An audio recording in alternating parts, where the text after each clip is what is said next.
greater plans as far as getting rid of her, and it's scary, sadistic stuff. Big news on the David Celeste Rivas Hernandez case. We now know who the private investigator is that was hired by the Hollywood Hills landlord for the home that David had been staying at, right by where the Tesla was found with Celeste's body. And you claim, Steve Fischer, that you know when the car, David Anthony Burke's car, was parked there. That's important to me because I believe her body, Celeste's body, the little girl's body, was already in the vehicle when it was parked. Did he ever report his Tesla missing? Absolutely not. Okay, did he ever report Celeste missing? Absolutely not. About the Tesla? No. Do I care who put the Tesla there or moved it? Yes, because I believe that person had knowledge that Celeste's body, a little girl, was in the trunk.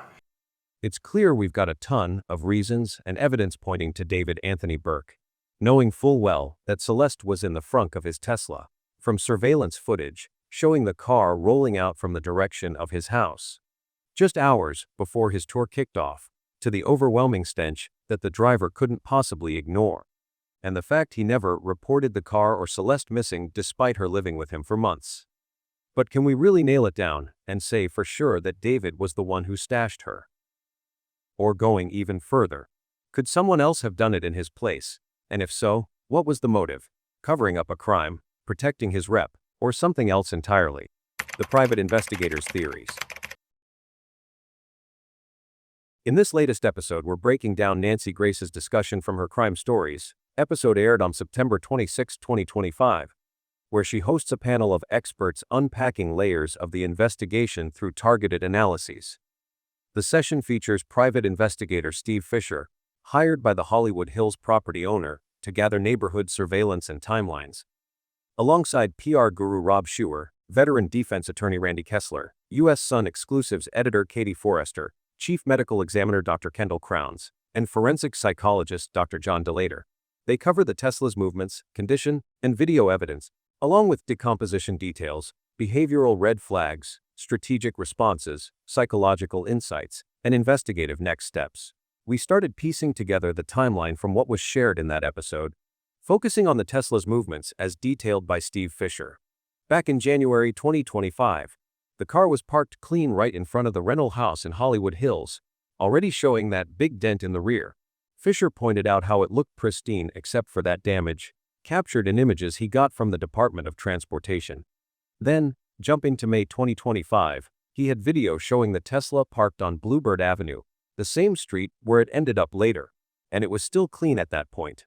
I've seen it parked, was May of 2025. There's a video of it parked on Bluebird, which is the same street that it was. And the other imagery I have is from the Department of Transportation, which are those images you're showing now that I obtained when they towed it, just to document, the towing.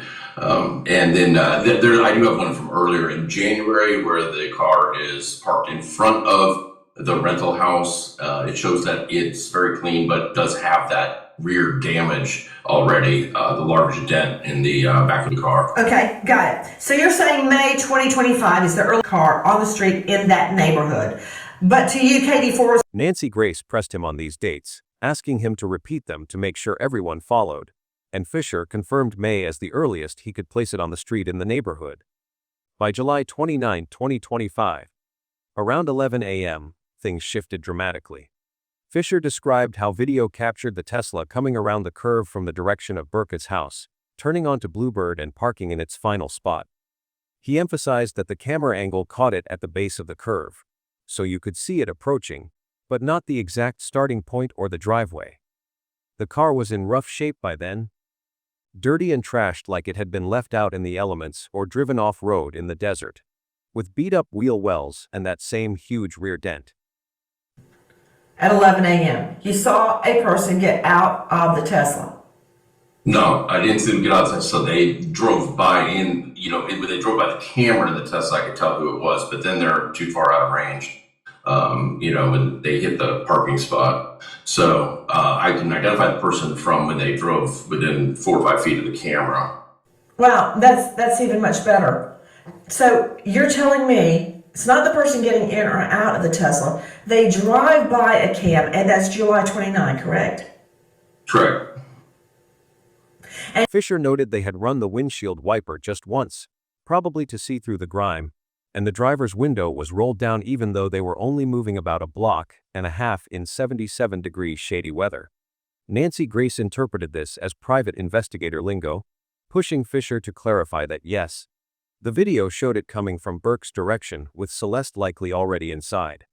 Fischer was adamant that Celeste was in the front trunk, when the car was parked that day. He agreed with Nancy Grace's belief that the decomposing remains were there from the start, pointing out no evidence or video indicate a thing being placed in the vehicle after it was parked. The decomposition was advanced, with descriptions of green discoloration, bloating, fluid purging from orifices, and insects attracted to it, making the smell overwhelming since the frunk isn't fully sealed. Dr. Kendall Crowns backed this up, explaining how by that point, odors would be emitting strongly from the vehicle, hard to ignore for anyone driving it. Randy Kessler added that while the smell should have been noticeable, there could be alternate explanations like rolling down the window for fresh air in California. That July 29 move was the last one, according to Fischer, who had amassed footage from Ring doorbells, neighbor cams, and other surveillance around the Hollywood Hills. He built a complete timeline showing when it was parked, who parked it, and confirmed no post-parking transfers. Nancy Grace highlighted how this meant the remains came from Burke's house direction, already in the car, calling it a bombshell. Fischer wouldn't name the driver, bound by client statutes, but said he had a clear face shot and upper view as they drove within 4 or 5 feet of the camera, wearing something distinctive. He wished he could release it to pressure statements or a concealment charge, noting it had been 7 weeks without action. Fast forward to September 5, 2025, when the Tesla was ticketed and towed for looking abandoned in that dirty, damaged condition. Fischer got images from the Department of Transportation documenting the towing, matching the filthy state from July 29. No recent use, just shuffled around the neighborhood spots. The person who called it in did so because of the damage and accumulating dirt. Not just how long it sat. A clean car might have stayed longer without notice. Nancy Grace tied this to Burke leaving for his world tour that same evening of July 29, suggesting the move delayed the inevitable towing by parking it in front of a multi-million-dollar mansion where junky cars irritate homeowners. Shifting to physical evidence, the surveillance videos were key. Fischer gathered them from the neighborhood to piece everything together, showing no indication of Celeste being added after parking. Nancy Grace stressed this proved it was already inside when the Tesla came from Burke's direction. You saw video of the car coming around the curve from the direction of Burke's mansion and parking. Is that correct? That's correct. What day did you see that? It was on July 29th. Steve Fischer. The house itself had a sophisticated security system, possibly including interior nanny cams, but left to the renter's control. Fischer mentioned smoke detectors were covered, and LAPD took the DVR and cameras during their search warrant, but it's unclear if they were enabled or recorded anything useful. He got involved after the forced entry search when no one was home, hired by the owner shortly after. Right, Katie Forrester, that the drains were searched in the home. That's the bathtub drains, the sink drains for blood evidence. Yes, and there were photographs of them leaving the house with a computer, with other bits of evidence, but I think it was only on one day. It seemed very swift, so I don't know whether they managed to get a lot. The drain search came up too. Katie Forrester confirmed drains in the home, bathtubs, sinks, kitchen utility were checked for blood evidence, with pipes disassembled quickly using flashlights. Dr. Kendall Crowns explained how investigators efficiently pull out piping and drain plugs to inspect. The LAPD search seemed swift, maybe just one day, with photos of them leaving with a computer and other items. Nancy Grace wondered if that was thorough enough for processing a scene, saying she'd take time to absorb it first.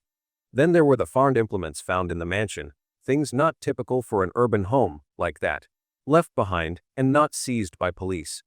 Details on what they were exactly weren't specified, but their presence raised questions. Another piece was the other Tesla, a clean red one in the garage, while the street one, Burke's usual daily driver, that he kept washed inside and out, sat dirty curbside for weeks. Fischer contrasted this, noting the streetcar looked exposed to the elements. We dug deeper into additional timeline points that surfaced. Celeste's last confirmed living day was January 2025, based on surveillance and digital evidence Fischer referenced. She was seen alive as late as July 2025, aligning with estimates of her death sometime in July. On August 27, 2025, the Tesla's tire positions were marked, likely by parking enforcement. A citation for parking ordinance followed on September 3, leading to the tow on September 5. Celeste was actually discovered on September 8, 2025, in the black Tesla's front trunk after it sat impounded. Fischer reiterated it's very clear who parked it with the teen inside, from new footage and evidence. Physical evidence expanded with mentions of Bleedy remains in the vehicle registered to Burke, and links suggesting physical connections at the home. Deputies had visited the home multiple times over years, per reports. Inside the Tesla when found, details from videos showed the decomposed state matching the outfit from an August 4, 2024 concert, black tube top and ripped jeans.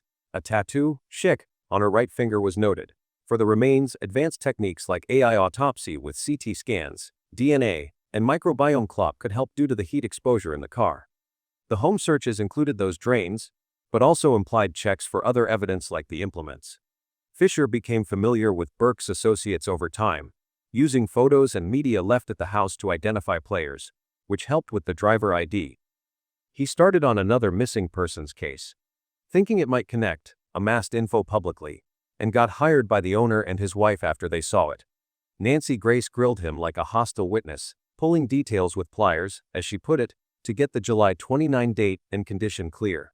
Rob Schuer jumped in on the PR angle, but tied back to evidence like the Tesla's computer potentially tracking locations via USB, which could be removed but holds key data on movements. Randy Kessler saw the July 29 move as circumstantial, helping prosecution a bit but not enough alone. Dr. John Delator shifted to the victim's vulnerability, but evidence-wise, highlighted no interventions despite her age. Katie Forrester noted the cause of death pending would shift things, possibly strangulation or accident, based on autopsy. Overall, the physical trail from videos to car condition paints a contained scene around that neighborhood, with the Tesla as the central piece, holding the remains undetected until towed. Moving to how Celeste's remains played a pivotal role in establishing the timeline and intent behind the movements of that Tesla.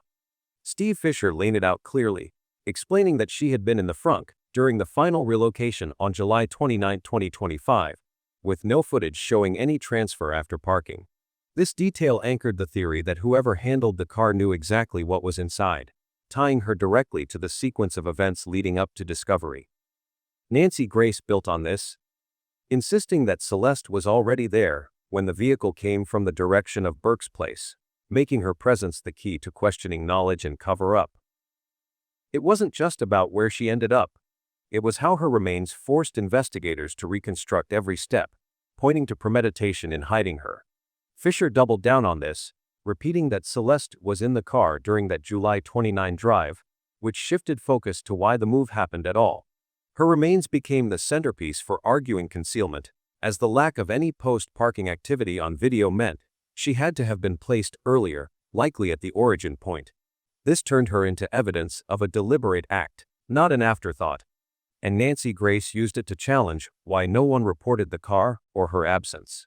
The panel as a whole saw her as the undeniable proof of homicide, with her condition underscoring that this wasn't accidental.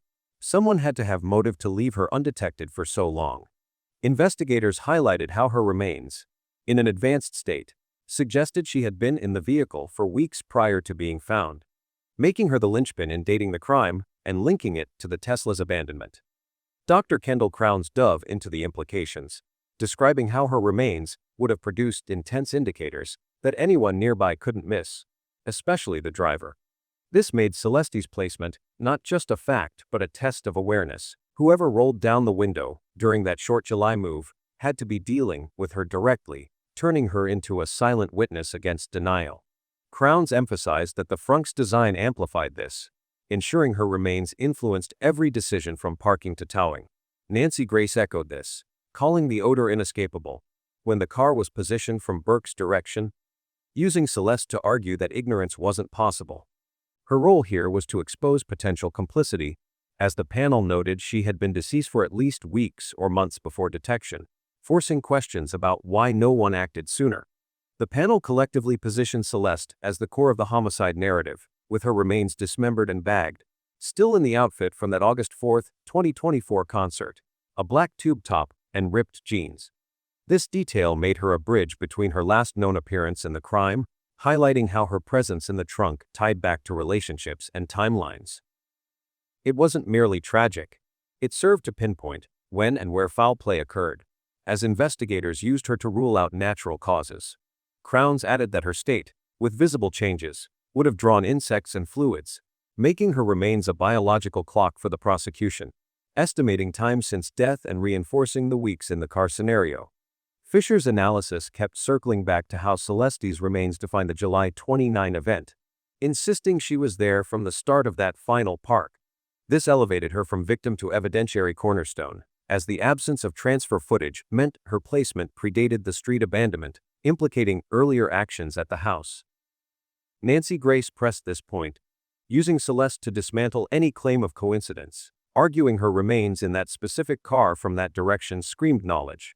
The county medical examiner described her as severely decomposed upon discovery, which the panel leveraged to argue she had been hidden deliberately, her condition proving the intent to delay finding her and complicating the cause of death probe. That cause remained undetermined, as the medical examiner and LAPD awaited tests hampered by her state, but Celeste's remains still drove the investigation forward. They became the resin for scrutinizing toxicology and autopsy details, potentially revealing if it was strangulation or something subtler. Crown speculated that without obvious wounds like gunshots or stabs, her remains held subtle clues waiting for lab confirmation, making her essential to classifying the homicide fully. The panel saw this delay as strategic, with her condition obscuring immediate answers, but ultimately strengthening the case once resolved. Celeste was found on September 8, 2025, in the towed Tesla at a Hollywood impound lot, where she might have been for weeks, according to LAPD and other sources. This discovery turned her remains into the catalyst for the broader probe, linking the car's history to her fate and prompting searches of the home. Nancy Grace highlighted how finding her there, after the tow, exposed the abandonment plan's flaws, with Celeste serving as the undeniable tie to Burke's vehicle. The panel noted her remains had been in a typical decomposition phase when located, but this phase helped estimate the timeline, solidifying her role in mapping out concealment efforts. Finally, LAPD handed Celeste over to her family for the funeral. But even this step underscored her centrality. Her remains prompted public outcry and calls for justice, keeping pressure on the case. Reports described her decomposition as standard for the circumstances, yet it was this very state that made her a symbol of neglect, fueling debates on why she lingered undetected. Fischer tied it back to the lack of reports, using Celeste to question oversight, while Crowns explained how her remains' odors should have alerted anyone interacting with the car. Nancy Grace called it a disgrace, positioning Celeste as the heart of the misunderstanding narrative Rob Schuer floated, but rejecting it because her presence demanded accountability. The panel as a whole treated her as the proof that this was no accident, with her remains driving every theory from motive to cover-up. We kept noting how Celeste's remains shifted the focus to practical implications, like why the driver proceeded despite clear signs. Crowns made it clear that her state would have made the frunk a source of constant emission, turning a simple drive into a calculated risk. This made her the key to challenging alibis, as Randy Kessler admitted alternate explanations existed, but her remains made them thin. Katie Forrester pointed out the outfit match to the concert, using Celeste to narrow when she vanished, linking her directly to prior events.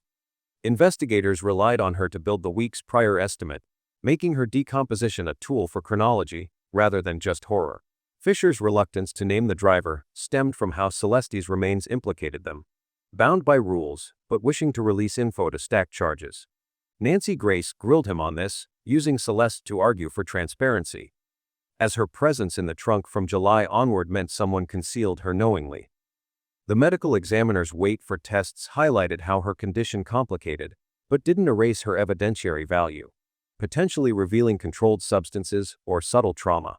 Crowns suggested they had ideas from autopsy, but held back, with Celeste's remains as the pending puzzle piece. The handover to family marked a turning point, But Celeste's role didn't end. Her remains fueled ongoing tips and scrutiny. LAPD's line stayed open because of her, with reports on her state keeping the story alive. We saw how the panel used her to pivot from description to deduction, like Schuer's terrible misunderstanding label, which Nancy Grace rebuked by emphasizing Celeste's dismembered state as proof of intent. Kessler saw her as circumstantial boost for prosecution, while Delator focused on her youth, but all agreed her remains exposed a lack of care, from house to trunk. Celeste's discovery date tied her to the tow sequence, making her the reason for retracing parking tickets and moves. Sources confirmed she could have been there weeks, aligning with advanced estimates, turning her into a measure of delay tactics. The homicide ruling came straight from her condition, as the panel declared it obvious, using Celeste to dismiss any natural death narrative. Her remains, bagged and clothed as last seen, served as a visual timeline anchor, prompting questions about concert connections and runaway history. We started examining Burke's actions right from the start, noting how Katie Forrester pointed out he never reported Celeste missing, or the Tesla gone. Despite their close relationship, if he truly cared, he should have been raising alarms everywhere to find her. Nancy Grace echoed this, stressing that Burke didn't report Celeste or the car vanished, even though both disappeared under suspicious circumstances, which raised red flags about his involvement or indifference. As we pieced it together, Nancy Grace highlighted how Burke just kept going on his world tour, as if nothing happened after Celeste's remains turned up in his car, continuing performances without a pause, which seemed to undercut any claim of shock or concern. Steve Fischer added detail here, explaining Burke headed out on that world tour the very evening of July 29, 2025, right after the Tesla's last move, timing that felt too convenient to ignore. Nancy Grace called out the coincidence of shifting the car that same night before the tour kicked off, suggesting it might have been a deliberate delay tactic to push back the inevitable towing and discovery of Celeste inside. We saw this as a potential strategy to buy time, with her remains serving as the hidden element that could unravel everything once found. Dr. John Delator weighed in on Burke's absence from Celeste's funeral, noting it was odd given he had been living with her. If he had any real interest, he should have shown up to explain things to the family. Delator went further, saying that even if Burke positioned himself as a mentor, attending would have been the way to demonstrate genuine care, but skipping it hinted at deeper avoidance. Steve Fischer shared that Burke never reached out to him to ask who moved the car with Celeste in it, which surprised him since that info could clear things up if innocent. Fischer noted no one from Burke's side contacted him about the videos or the driver either, leaving a gap that fueled doubts about transparency. Randy Kessler advised that Burke should stay silent and do nothing to avoid creating links or implications, forcing the prosecution to prove their case without his input. Kessler added Burke shouldn't contact Fischer at all, as starting any conversation could lead to unwanted inferences in court. On the flip side, Rob Schuer argued that if Burke were innocent, he should tell the truth right away to protect his reputation and career, sitting down for a serious talk with PR to confirm innocence before sharing his side. Schuer suggested Burke could frame himself as a mentor looking out for Celeste, given her history of running away and making erratic decisions, so her disappearance wouldn't seem out of character. Schuer was clear this wasn't blaming the victim, but using Celeste's past to explain why Burke didn't report her missing, positioning her sudden absence as part of a pattern rather than something alarming. We noted Schuer's take on the bloody shirt merchandise, saying Burke pulled it too late, when it should have been removed immediately due to its ghoulish ties to the case and the rumors swirling. Schuer explained the delay likely stemmed from Burke not being a superstar yet, with a new team lacking experience and the funds for top advisors, so decisions like that dragged on. Katie Forrester mentioned Burke hired high-profile lawyer Blair Burke, who had represented figures like Weinstein, Lohan Kani, Mel Gibson, and Britney Spears, signaling a defensive strategy from the get-go.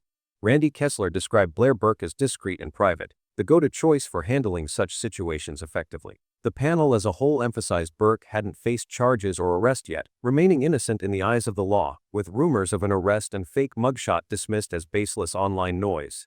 Katie Forrester noted that Celeste's cause of death, once determined, maybe strangulation or an accident, could drastically shift the investigation and the level of suspicion toward Burke, with her remains potentially clarifying or complicating his role. Rob Schuer pointed out Burke issued no statements despite PR pushing for one, as lawyers advised silence to prevent anything being used against him in court. Schuer highlighted the conflict between PR and lawyers. PR wants the story out if innocent, but lawyers insist on letting the evidence speak to avoid missteps. Randy Kessler reinforced that Burke shouldn't call Fischer to ask about the driver, even if innocent, because lawyers counsel against any action that might complicate things. Kessler said if Burke were truly innocent, he might want to investigate and share, but lawyers pushed to make authorities prove their case instead. Kessler added Burke could have his lawyer ask Fischer without it becoming evidence, since hearsay rules might block it, but even that should be avoided to prevent any new connections or innuendo. Dr. John DeLater criticized how Burke didn't intervene despite Celeste being so young, with none of his friends stepping in to say she should go back to her parents, painting a picture of negligence around her. DeLater saw Burke's behavior as showing a real lack of care for Celeste, essentially leaving her to deteriorate without regard, which amplified suspicions about his priorities. Nancy Grace brought up Burke pushing with the tour even though Celeste's remains were decomposing in the car, just 150 feet from his house, questioning how anyone could ignore that proximity and carry on. Katie Forrester reiterated Burke didn't report the Tesla or Celeste missing, underscoring the oddity if their bond was as close as claimed. Rob Schuer wrapped it by saying Burke should explain things away if innocent, but his silence made everything appear worse, with Celeste's remains at the center of why openness could flip the narrative. As we connected these points, Burke's choices, from tour continuation to no outreach, kept circling back to how Celeste factored in, her absence from reports and presence in the car, serving as the quiet indictment of his inaction. DeLater's view tied it to a broader disregard, where Burke's circle failed to protect someone vulnerable like her, letting suspicions build unchecked. Schuer's mentor framing aimed to soften this, but Nancy Grace pushed back, seeing the tour timing and silence as deliberate, with Celeste's role exposing potential evasion. Kessler defended the legal hush, arguing it prevented self-incrimination, yet Forrester's point on pending cause of death loomed, potentially reshaping how Burke's behavior aligned with whatever her remains revealed. Fischer's surprise at no calls from Burke's camp highlighted missed chances for clarity, while Schuer's PR class showed the tension in managing image versus defense. Next, we started unpacking the psychological layers with Dr. John DeLater's focus on Celeste as a 13-year-old easily swayed, where the label glossed over deeper issues like possible grooming or manipulation that made her believe choices were her own. He pointed out no one, including Burke and his circle, stepped in on her age to return her to parents, turning her into stark proof of adult neglect, a classic blaming victim tactic that shifted fault to her history rather than holding grown-ups accountable for abandonment. DeLater drove this home by noting Burke's funeral absence revealed a lack of true care, prioritizing self over her welfare, with her remains serving as the ultimate marker of dismissal, avoiding family confrontations that could have justified actions but instead highlighted contempt for the victim. DeLater went further, saying everyone around, Burke included, disregarded Celeste so much they left her to deteriorate without probing what happened at home, potentially grooming or mistreatment, opting instead for the runaway tag to dodge blame. This exemplified blaming victim by recasting her as inherently troubled, deflecting from systemic or adult failures, and positioned her as evidence of that devaluation, forcing scrutiny on why no protection kicked in. We saw how this narrative used her past to obscure responsibility, making her role central in exposing how labels minimized the tragedy. Rob Schuer described Celeste as troubled with a runaway past and unstable relationships or settings, leveraging it to paint Burke as a caring mentor, her vanishing not out of the ordinary. He insisted, not blaming the victim here, Nancy, at all. Yet the framing implied her background explained Burke's silence. A subtle blaming victim move that made her the root of oversight rather than questioning his inaction.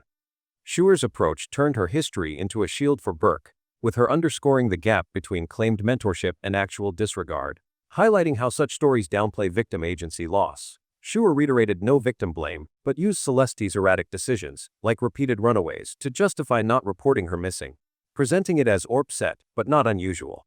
This walked a thin line between context and blaming victim, exploiting her past to lighten linked parties' load, where her became the counterpoint, demanding why patterns weren't broken with intervention. We noted this reduced her to a product of choices, sidestepping how adults could have altered outcomes, making her pivotal in critiquing narrative spins that favored the accused. Nancy Grace fired back at Schuer's terrible misunderstanding idea, calling Celeste's hidden fate an absolute disgrace. Not a minor mix-up, rejecting blaming victim by stressing the cruelty of concealment and neglect instead of softening with her history. Grace's reaction elevated her as symbols of unforgivable oversight, refusing to let labels like runaway dilute the outrage, and used them to challenge reductions of her plight to errors, insisting on full accountability without victim fault. The panel as a whole viewed Celeste's runaway label as masking deeper psychological vulnerabilities at 13, easily influenced, with no interventions despite clear grooming risks at Burke's place. This led to blaming victim by employing the tax on adult duties and child protection systems, turning her remains into indictments of that avoidance. Proof the system failed her, not that she invited it.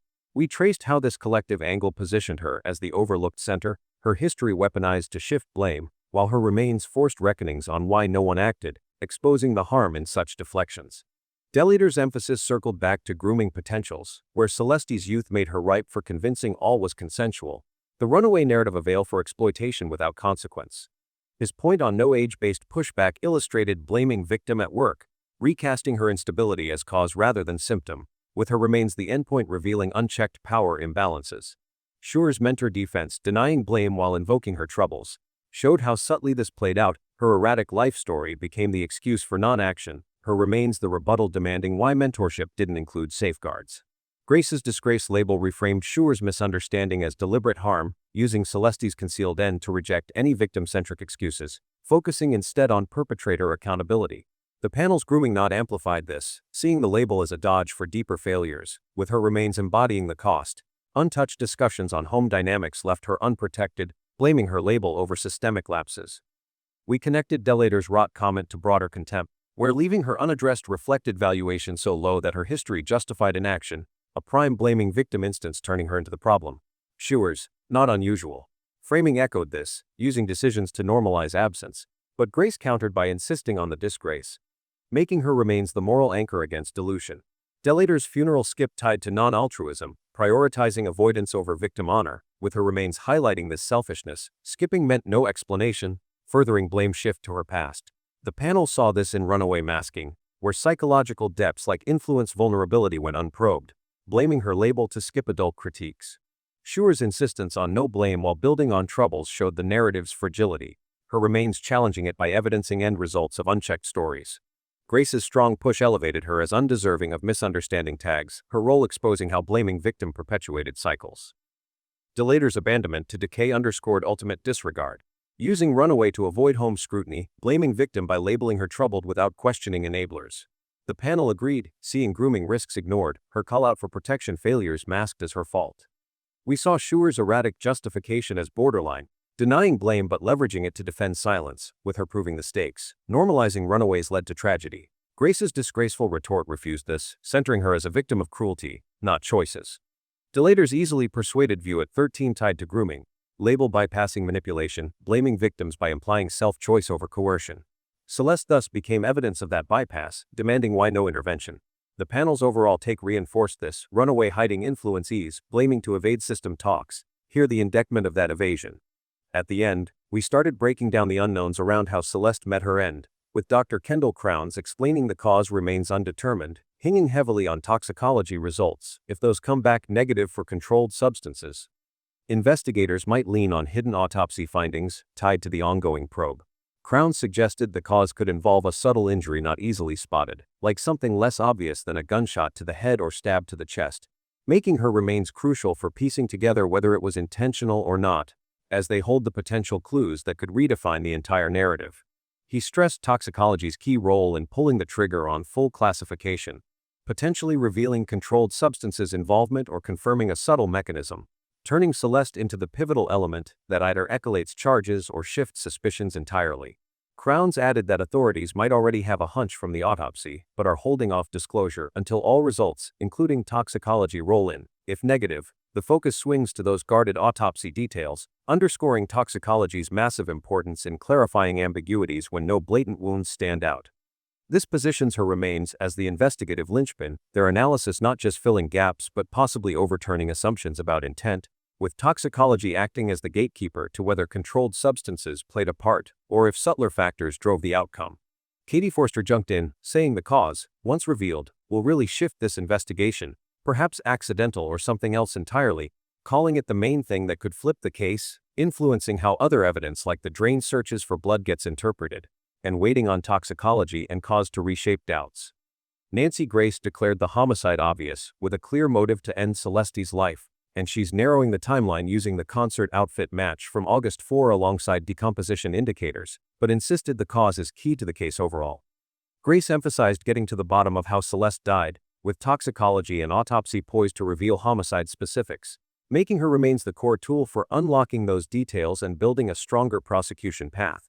The panel as a whole noted the investigation drags on without a set cause of death yet. Celeste was dismembered, but exactly how she perished stays unknown, ruling it homicide but allowing for subtle possibilities, all hanging on what toxicology shows.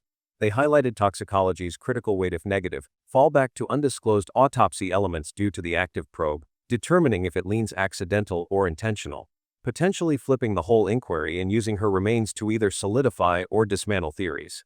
Steve Fischer critiqued the slow pace, 7 weeks without even a concealment charge, which could stack later, stressing the need for public info to pressure LAPD while the client allows more time for the ongoing work, tying back to the cause, as full results including toxicology must precede any moves.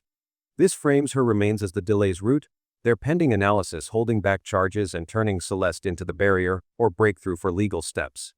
Randy Kessler viewed the car move's circumstantial evidence as a minor prosecution boost, but a full cause awaiting toxicology would either strengthen or weaken the overall case, emphasizing toxicology's vital role in elevating beyond mere indirect clues. The truth revealed. We're piecing together the early stages leading up to Celeste's possible OD, starting from her initial online connections building through the key events that drew her deeper into D4vd's world. We start tracing Celeste's path into this world back in 2022 and 2023, when she was just 11 or 12, connecting through online circles like Discord chats and social media tied to Burke's growing fan base and entourage. She came from a troubled background, often leaving her home in Lake Elsinore, running away repeatedly as a young teen with a history of instability that pulled her toward these digital spaces where Burke, as D4vd, was building his presence as a rising singer. By April 2024, Celeste was officially reported missing at age 13. She had run away multiple times before, returning to her family on 2 or 3 occasions, but this time it stuck longer. Burke never filed any report about her disappearance, even though claims later surfaced of a close relationship where he positioned himself as a mentor or something more, despite the massive age gap and her vulnerable status as a runaway. The last confirmed sighting of Celeste alive came on January 2, 2025, through digital records and neighborhood captures that placed her still breathing and moving around. At this point, she was living in Burke's rented Hollywood Hills mansion, a high-end spot going for $20,000 a month and owned by Layden Travunovic. The outfit she would later be found in, a black tube top and ripped jeans, might have been what she wore during these final visible days, hanging around the property as part of Burke's daily life. From January through May 2025, things escalated inside that rental home. Burke, riding his wave as an up-and-coming artist, organized gatherings and parties, turning the place into a hub for his circle. His Tesla, the one he used as his everyday driver, stayed clean and was often parked right out front in January, already showing that rear dent from whatever earlier mishap. The house had a sophisticated camera set up inside, but it was up to the tenant to enable them. And later findings showed smoke detectors covered, hinting at deliberate steps to avoid recording what went on. Farm implements turned up there too, odd items for a city mansion like that, left behind without much explanation.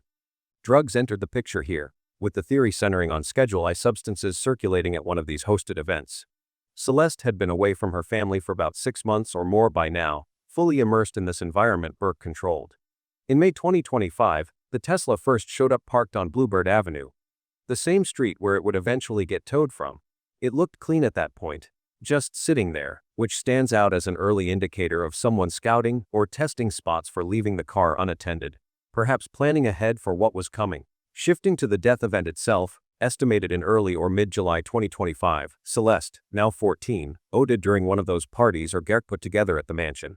As the host, he either supplied the substances or let them flow without oversight, especially reckless given her age and runaway situation. No clear signs of other trauma showed up in the initial assessments, with everything hanging on pending lab results to confirm the OD. Right after it happened, her stayed unreported.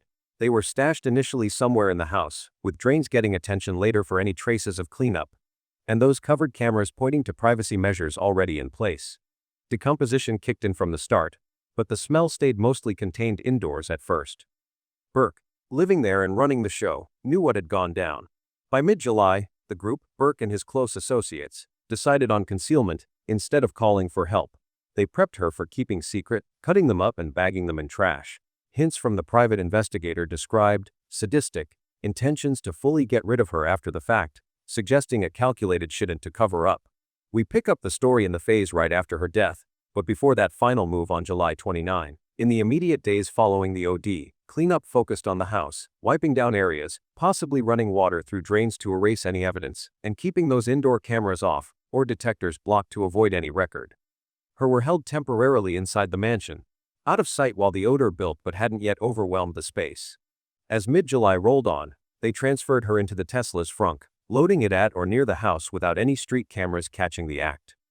The car was already in rough shape by then, covered in dirt and showing off road damage, wheel wells battered, and that big rear dent prominent. It turned into a storage spot, holding her there as decomposition progressed and the frunk's imperfect seal let things worsen. Leading upon based on Department of Transportation images and video, it sat exposed to the elements, starting to accumulate damage like road marks from desert or mud, though no signs pointed to Celeste being involved at that stage. Shifting to the estimated death event around July 2025, sources lean toward January or February 2025 instead, based on that January 2 last alive date and the state of decomposition when her were found weeks or months later. If it was an odd, it likely happened at a party, with police suspecting the incident occurred inside the rental home, prompting them to search drains and disassemble plumbing for blood evidence, results still pending. The private investigator mentioned sadistic disposal plans, including items like boxes that police photographed, and suggested a rejection of advances might have turned violent, leading to a group decision to conceal rather than report. The OD at a gathering fits the home's reputation for daily events. If D4 hosted or provided substances, that pins accountability on him. The transcript notes she had been deceased for weeks before discovery, with an odor noticeable during later movements. The cleanup kicked off in the days right after the OD, stretching over weeks as they overwipe any sign of what happened inside the mansion, and set up the Tesla as a temporary holding spot for Celeste. In those first few days, the focus stayed on the house itself, disabling the indoor cameras that were part of the sophisticated setup, covering up smoke detectors to keep everything off the record, and likely running water through drains and pipes to flush out any traces that could point back to the incident. Farm implements sat around the property, unusual for a place like that in the city, and they went untouched when authorities later came through, not getting seized or even flagged as out of place. Her stayed temporarily right there in the mansion during this initial scramble, not yet moved to the frunk, giving the group time to figure out the next step without rushing into something that could draw eyes. As mid-July hit, they shifted Celeste into the Tesla's frunk, loading it either right at the house or close by where no street cameras picked up the transfer. The car was already beat up and dirty by then, sporting that off-road vibe with wheel wells hammered, a massive rear dent standing out, and grime built up like it had been through desert trails or mud pits. It turned into the midpoint storage, holding her there while the odors from decomposition started ramping up, the frunk seal not tight enough to contain everything fully. This move bought them space away from the main living areas, letting the mansion air out a bit and reducing the risk of someone dropping by and noticing anything off. Heading into late July, before the 29th, the Tesla got relocated multiple times around the neighborhood, shuffled from spot to spot across blocks to keep it from settling in one place too long and raising flags. They maintained that abandoned junker look on purpose, letting dirt and junk pile on, avoiding any washes or fixes, so it blended in as just another forgotten vehicle in an area where clean rides are the norm. Burke was gearing up for his tour during this window, switching over to another clean red Tesla he kept parked in the garage as his new everyday driver, freeing up the damaged one for this role without interrupting his routine. The whole operation ran smooth in terms of staying under the radar, with no one filing missing reports for Celeste or the car, even as weeks passed since the OD. Burke directed the cleanup from the top, calling the shots on when and how to handle things, while unidentified associates took care of the physical side, the ones who would later show up as the driver in that key footage. This crew kept it tight, moving her without leaving obvious trails, relying on the neighborhood's layout with its curves and limited homes to stay discreet. The private investigator later pointed out how the Tesla had been maneuvered like this, pieced together from various cams, emphasizing that it wasn't a one-off park, but a series of calculated shifts to buy time. One panelist on the show stressed that whoever was behind the wheel during these earlier moves had to know what was in the frunk, given how the car sat unused for stretches yet kept getting nudged around. Another guest, a defense attorney type, floated that the dirty state was intentional camouflage, making it less likely for quick tows if it looked like total trash rather than a high-end ride gone missing. The exposure cracked open on July 29, 2025, around 11 in the morning, with that final short drive laying everything bare, the cleanup slipping because her were already inside, the smell impossible to ignore, and video grabbing it all in detail. The Tesla got moved just about a block and a half to its last parking spot on Bluebird Avenue, a quick relocation that should have been low-key but ended up documented frame by frame. Surveillance showed it coming around the curve straight from the direction of Burke's mansion, rolling downhill on the same street or a connected offshoot where only a few houses sit scattered. The camera positioned at the base of the Ave caught the approach clearly, picking up the vehicle as it turned onto the path leading up to Bluebird. Though it cut off just before revealing the exact driveway or starting point, the car pulled up in the same trashed condition seen later in TOW photos, covered in dirt and junk, wipers dragged across the windshield once to clear enough for the driver to see during the brief trip. The driver got fully captured in the moment, a clear shot of the face and upper body as the Tesla passed within 4 or 5 feet of a ring cam, close enough for every detail to register. The window was rolled down the whole way, even though the area was shaded and sitting at 77 degrees, a move that screamed necessity given the intensifying odors leaking from the frunk. They had on something distinctive in terms of clothing standing out in the footage, and making identification straightforward for anyone familiar with the circle.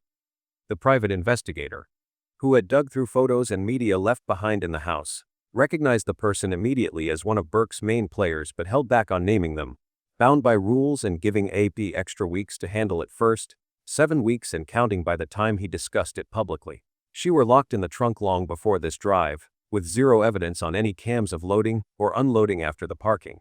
The odor had built to overwhelming levels by late July, forcing that window down just to make the short haul bearable. This relocation was all about pushing back discovery a little longer, parking it in a spot where it could sit without immediate complaints if it blended as abandoned. A PR guru on the panel called out how bad it looked, saying if Burke was innocent, he should spill everything now, but lawyers would hate it and push for silence to avoid self-incrimination. The defense attorney countered that the timing was just circumstantial, helping the case a tiny bit, but not enough for conviction, and alternate reasons like fresh air could explain the window. Burke's schedule lined up perfectly with the delay. He headed out that very evening for his world tour, jetting off without a backward glance. First stop San Francisco for a show the next day. This push coincided with the move, extending the buffer before the car got noticed in the upscale neighborhood where filthy vehicles in front of multi-million-dollar homes don't fly. The unraveling picked up speed from the evening of July 29 onward, with the Tesla left abandoned and the whole plan falling apart as it sat exposed, eventually getting towed and leading to the discovery. Burke continued his global tour like clockwork, performing city to city without pausing or addressing anything back home. No reports ever came in for Celeste going missing or the car vanishing, even as months stacked up since the OD. By September 5, 2025, the Tesla earned a ticket and got hauled away after a neighbor rang up the Department of Transportation, more pissed about the eyesore, filthy damaged, and looking totally ditched than how long it had been parked, which was roughly 5 weeks. If it had stayed clean, one guest noted, it probably would have lingered longer without a call. 3 days later, on September 8, she surfaced in the tow yard, cut up and bagged in trash, the smell hitting anyone approaching even before popping the frunk.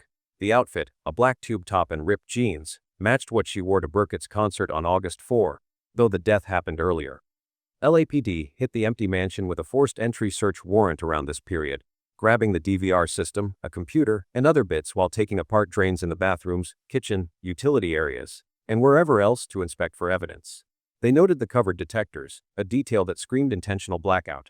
In the weeks after discovery, through September and into October 2025, the property owner Layden Travunovic brought on the private investigator, who had been overlapping on another missing persons case, and shared some neighborhood intel that caught Travunovic and his wife's attention, leading to the hire. He pulled together cams from all over, constructing the complete timeline, including that crystal clear driver ID from July 29, but after more than 7 weeks, still no public reveal, waiting on client green light for aid to move.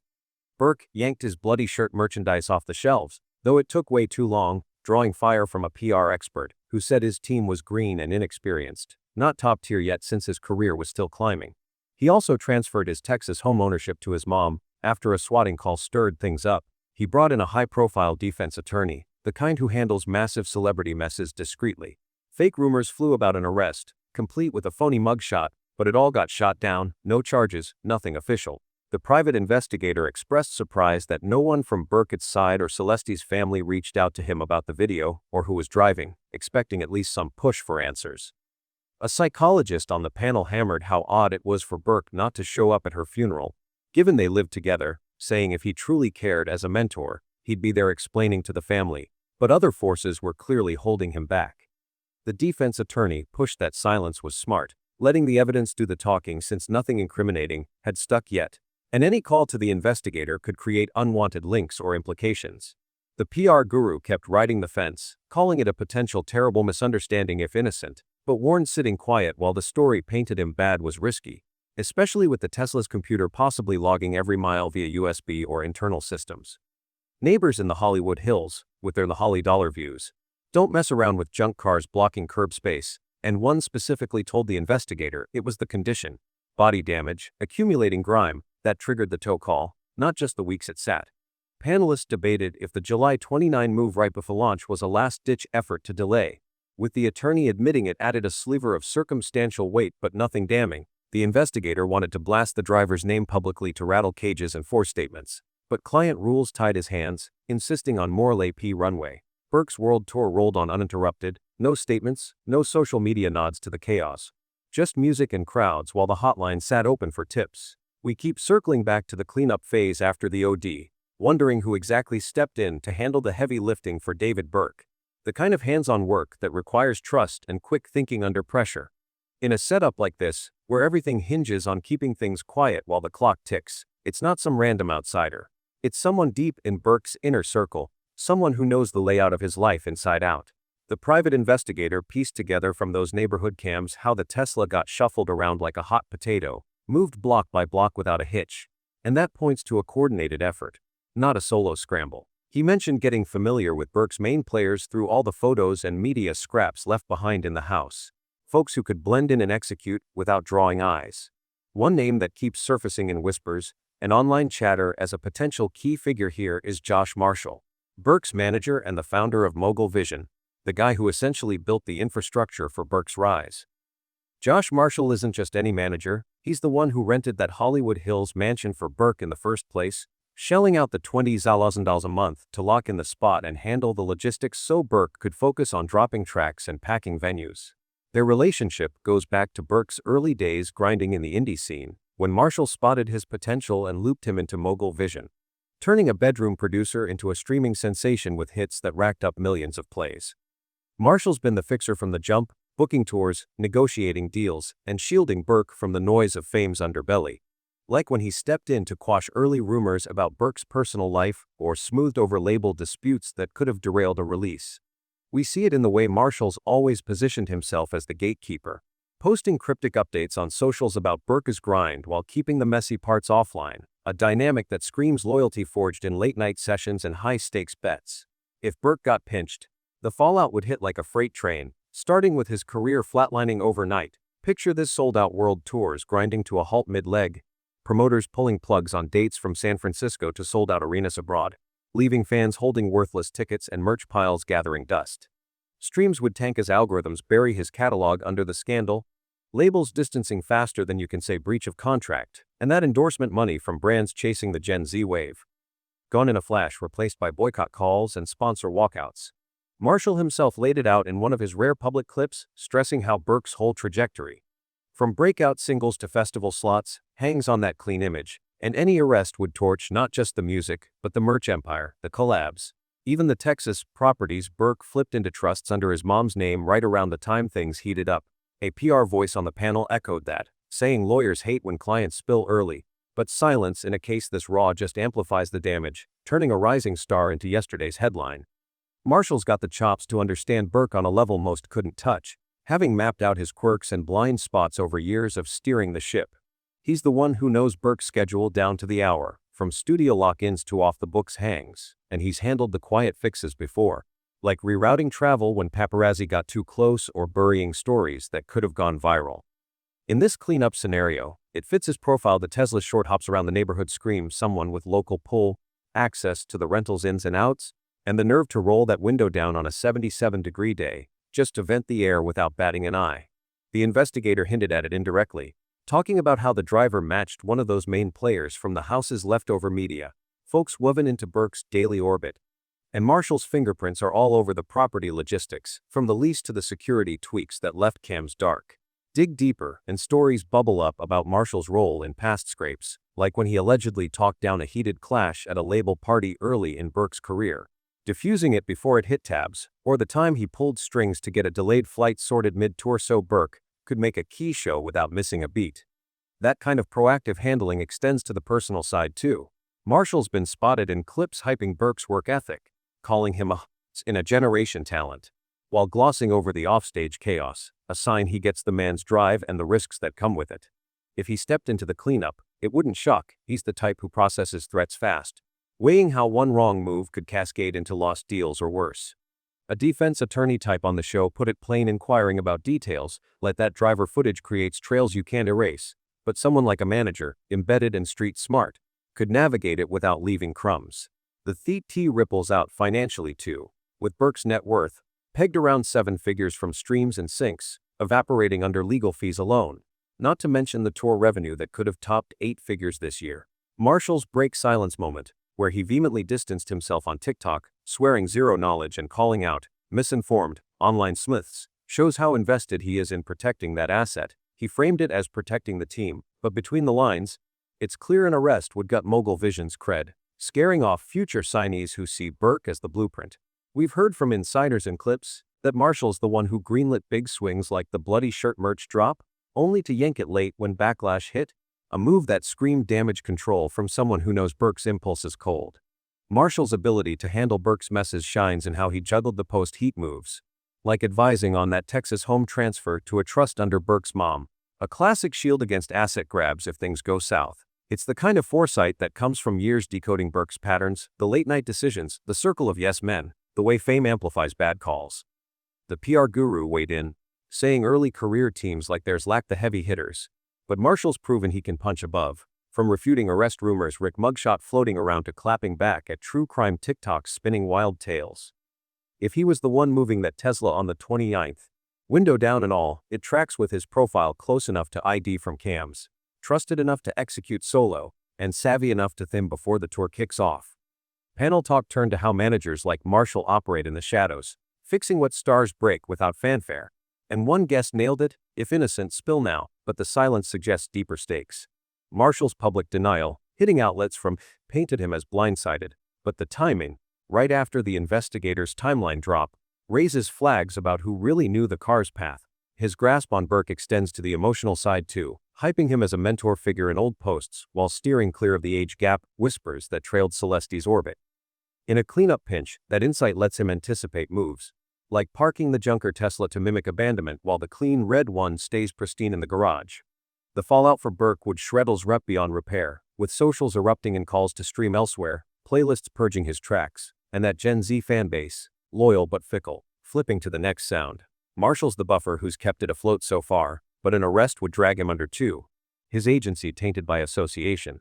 We've seen him in action, like when he shut down rumors of Burke ditching the rental abruptly, insisting it was planned, a spin that holds water until cams say otherwise. His handling skills, top tier, from tour logistics that dodged cancellations to personal errands that kept Burke's head in the game. If he cleaned up after the OD, moving her to that frunk and shuffling the car, it fits a man who's wired to protect his investment at all costs. Stories from Burke's early tours paint Marshall as the road warrior, sorting hotel drama or label beefs on the fly, always one step ahead. That translates here, understanding Burke's flight risk post-OD, prepping the tour exit as cover, and executing the Tesla handoff with precision. The attorney on air called it circumstantial gold for prosecutors, but Marshall's denials frame it as coincidence, his voice steady in clips swearing he'd never touched that mess. Yet the investigator's pause on naming the driver, tied to client rules, leaves room for someone like him to sweat in the background, knowing one slip unmasks the whole play. If the ode theory holds, David Burke walks into involuntary manslaughter territory for hosting the gathering where substances flowed unchecked, especially with F-14, and under his roof, California caps that at 4 years max, but negligence as the provider bumps it hard, add concealing her death under Penal Code 152, a misdemeanor slapping another year, and evidence tampering for the dismemberment and frunk stash, a felony stretching 2 to 4 years easy. Child endangerment piles on 2 to 6 more for the age gap and runaway status, no missing report filed. A defense attorney on the panel shrugged it off as circumstantial, saying make them prove intent. But the tour launch right after the final Tesla move screams consciousness of guilt to prosecutors. The unidentified driver, potentially Josh Marshall or another inner circle fixer, faces corpse desecration under Health and Safety Code 7052, a felony up to 8 years for cutting her up and bagging her. Tampering jumps in at 2 to 4 years for shuttling the Tesla with her inside. Window down to vent the air on that 77-degree July 29 run. If they supplied or enabled the OD, aiding manslaughter mirrors Burke's hit. Conspiracy ties it together if texts or calls prove coordination, stacking sentences like dominoes. The PR guru warned silence protect, but the investigator pushed to drop the name and force concealment charges now, arguing 7 weeks is plenty for LAP to stack more. Any other associates in the cleanup crew get accessory after the fact, up to 3 years for the relocations and house wipe-downs, drains flushed, cams dark. Drug distribution causing death, if they pass the substances, lands 4 to life depending on priors. Panel talk lean defense yet means play it quiet, but the psychologist called it callous, leaving her to rot while Burke toured. Overall, no homicide if OD confirms, but the cover-up alone buries them in years.